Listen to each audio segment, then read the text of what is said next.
Hello à tous, j'espère que vous allez bien, en tout cas moi ça va nickel et aujourd'hui on se retrouve dans une vidéo où je vais tenter de vous expliquer ce qu'il vous manque pour devenir excellent. Alors dans la vie on a tous des objectifs, vous en avez, j'en ai, et on sait tous à peu près dans les grandes lignes ce qu'il faut faire pour réussir à atteindre ces objectifs. Donc maintenant vous allez me dire mais pourquoi est-ce qu'on ne le fait pas? Parce qu'en réalité la plupart des gens s'arrêtent là. On connaît nos objectifs, on sait ce qu'il faut faire pour les faire, et pourtant on n'arrive pas à tenir ce processus-là, à suivre ce processus pour arriver à nos résultats. Et souvent du coup ça nous frustre et on est un peu déçu.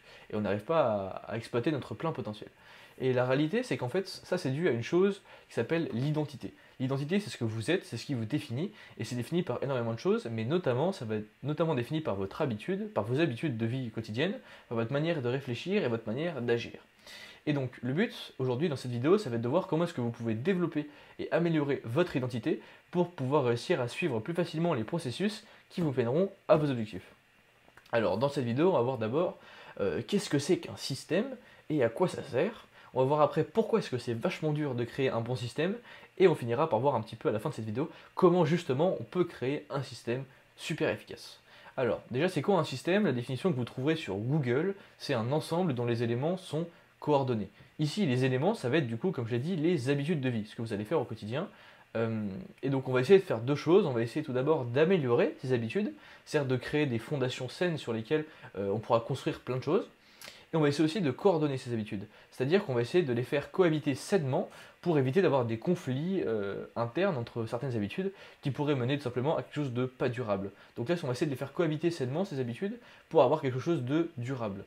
Et donc si on arrive à faire ça, on arrivera à créer un système qui va assurer des progrès exceptionnels à moyen et à long terme. Alors maintenant, on va voir pourquoi est-ce que c'est vachement dur de créer un bon système. Alors premièrement, c'est dur parce que, les habitudes, c'est souvent dur à tenir. Parce qu'elles sont soit pas adaptées, soit tout simplement trop difficiles. Et aussi parce que le problème, c'est avec les habitudes, c'est que souvent, au départ, c'est un cercle vertueux. Quand vous avez des bonnes habitudes, une bonne habitude en entraîne une autre, qui en entraîne une autre, etc. etc.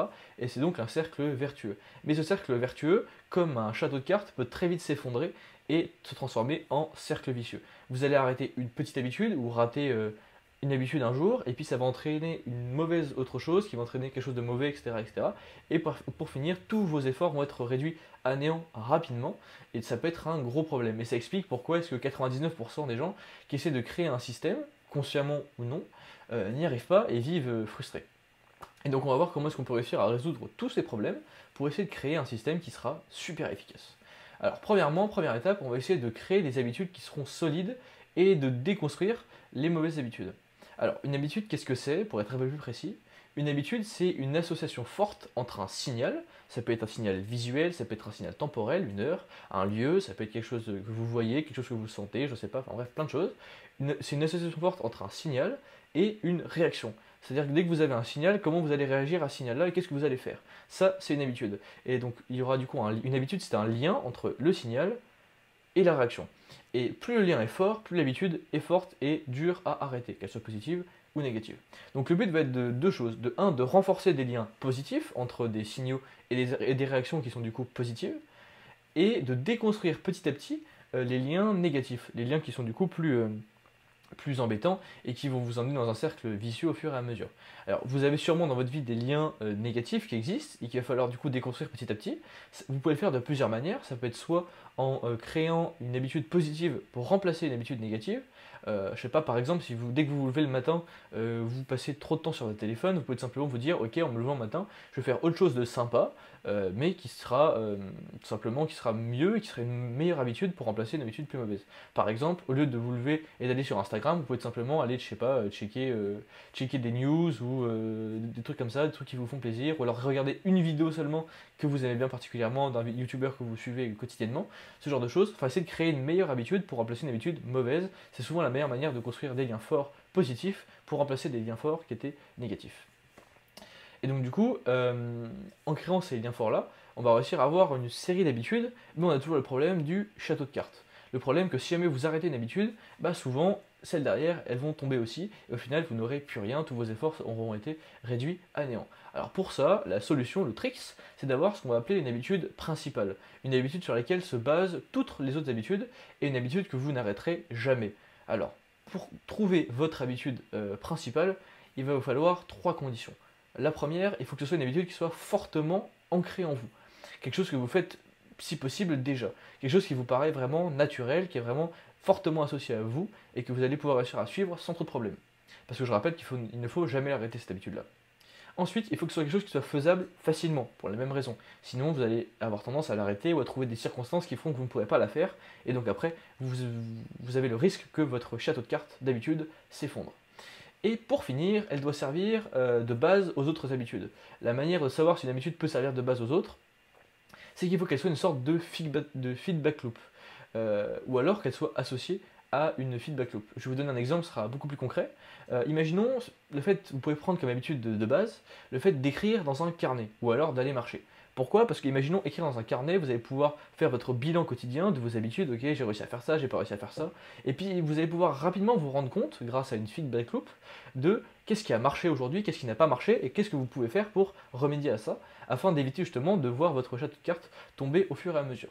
Pareil, aller marcher, si jamais vous pouvez aller marcher et réfléchir en marchant, il y a beaucoup de gens qui aiment bien réfléchir en marchant, c'est mon cas notamment, et du coup le fait d'aller marcher, vous allez pouvoir réfléchir un peu à votre journée, réfléchir à votre système d'habitude, comment il va votre système, est-ce qu'il est à deux doigts de se casser la gueule ou pas, et qu'est-ce qu'il faut faire pour y remédier.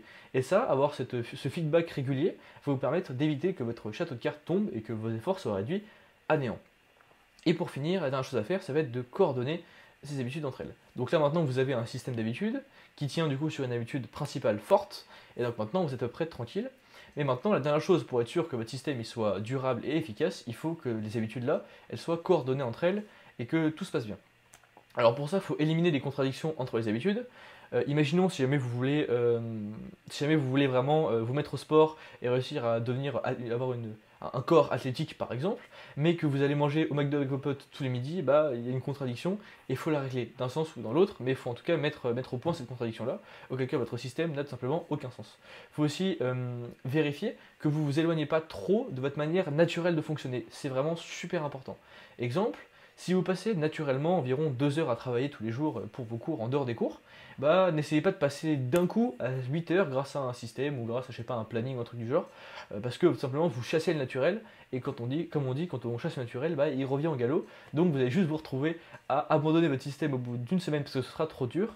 Essayez vraiment d'y aller progressivement, 1% par 1%, c'est super important, donc vraiment essayez d'être le plus progressif et le plus naturel possible.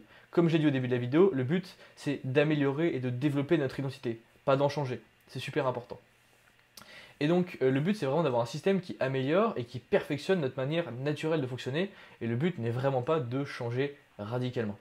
Et donc pensez à garder de la mesure et un certain équilibre dans ce que vous faites et dans votre système. Voilà, trouver un bon équilibre entre le travail et la détente notamment. C'est super important. Et aussi faites très attention si vous supprimez dans votre système des choses que vous faisiez naturellement. Exemple, si jamais tous les soirs vous jouiez à des jeux vidéo, si d'un coup vous vous arrêtez totalement, bah, ça peut avoir tout simplement des effets que vous n'imaginez peut-être pas. Vous allez pouvoir peut-être créer du manque si même vous étiez vraiment à fond dans cette habitude-là, et peut-être qu'au fur et à mesure, ça vous fera abandonner votre système parce que ce truc-là sera trop dur à faire. Donc essayez d'utiliser la feedback loop pour voir si vous réagissez bien ou pas bien à une habitude que vous supprimeriez, et essayez de voir et d'ajuster au fur et à mesure pour être sûr de ne pas créer un manque trop important qui pourrait amener à tout simplement un abandon de votre système. C'est pas le but. Le but c'est vraiment d'essayer d'améliorer le naturel, pas de le remplacer. Et donc en conclusion, vous avez donc maintenant toutes les clés en main pour développer votre propre système, un système qui vous convient et qui vous permettra après de vous développer dans un domaine ou alors en général. En effet, un système, ça peut vraiment être une super manière de devenir excellent dans un domaine si vous concevez ce système-là autour de ce domaine précis. Ou alors ça peut tout simplement être une manière d'améliorer un petit peu tous les aspects de votre vie sur le long terme ou sur le moyen terme pour pouvoir être simplement plus heureux, plus épanoui et plus réfléchi. Donc servez-vous de ce système-là, soit pour devenir très bon dans un domaine, soit pour tout simplement essayer d'améliorer votre vie en général. Dans tous les cas, ça peut être qu'une bonne chose d'essayer de vous y mettre. Sinon, au niveau des références que je pourrais filer, la plupart des choses que j'ai dit dans cette vidéo-là viennent plus ou moins d'un bouquin qui s'appelle Atomic Habits. J'en ai déjà parlé dans une vidéo, et donc je vous recommande fortement de le lire. Ça permettra, je pense, d'avoir des connaissances bien plus profondes sur tout ça, et de comprendre bien mieux comment le cerveau marche, et je suis sûr que ça pourra vous aider à devenir encore des meilleures personnes, et de devenir excellent dans ce que vous faites. Donc voilà, c'est à peu près tout ce que je voulais vous dire. N'hésitez pas à vous abonner, si vous avez des questions, n'hésitez pas à les mettre dans les commentaires. En tout cas, moi je vous dis à la prochaine, bye bye.